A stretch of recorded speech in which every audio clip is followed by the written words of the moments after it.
So, you know how Pat Robertson always has one woman with him when he does his segments? And usually what the woman's job is, and every once in a while it's a man, but very rarely, what their job is, they are the yes woman or the yes man, where whatever Pat says, their job is to support and buttress his argument. It's a way to give a fake veil of credibility, as if, like, you know, he's making people agree because it's a good point. It almost never is. It's an old school thing they do also in radio, by the way. Glenn Beck, every single time you see his ridiculous show on The Blaze, which like 7 people watch, I know, Glass House. He's got 2 guys with him that are always just like, "Oh, Glenn, you're the funniest person ever. Oh, if I was a woman, I would blow you. You're so great." So here's Pat. He decided to weigh in on the Zimmerman case.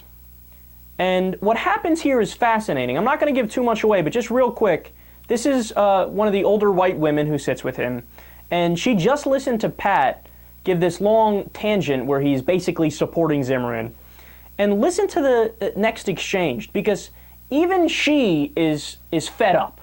Let's listen.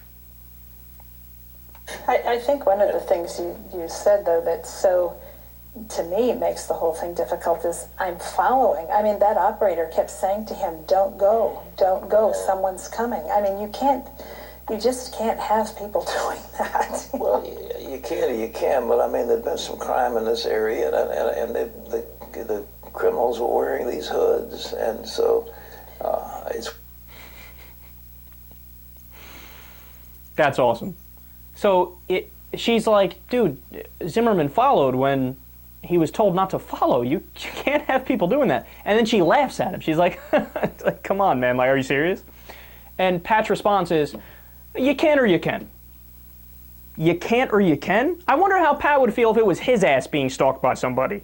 Or, you know, I don't know what his family situation is, but a grandson or a son. You really think he'd be okay with that? Yeah, I highly, highly doubt it. And then he gets to the point, and he said it earlier in the clip too. He doesn't say people wearing hoodies, he says these hoods. The only people I know in history that wore hoods, well, they were white, and it was not a very well-respected organization, KKK. But he said it twice, oh, these people, they wear these hoods.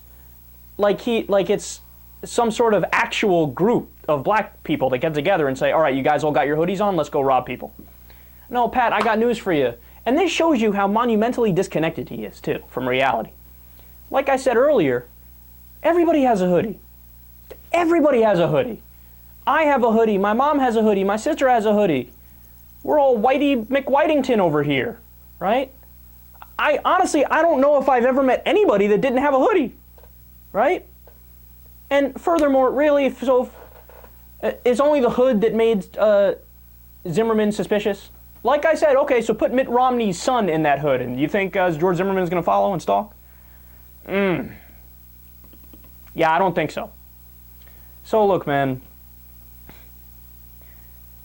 it shows you the lengths that these guys will go to try to rationalize their argument, to the point where they pick apart the victim of the crime. Well, he was dressed like this, and he acted like that, and he was walking like that, and so you understand it. No. Why aren't you picking apart the perpetrator of the crime? Like Pat Robertson's sidekick here is doing, saying, why are you focusing on him? What about the guy who was told to stand down and he didn't? Isn't that a more relevant piece of what happened? Oh, no, you can or you can't talk about that. But anyway, let's talk about these hoods. So silly, so silly.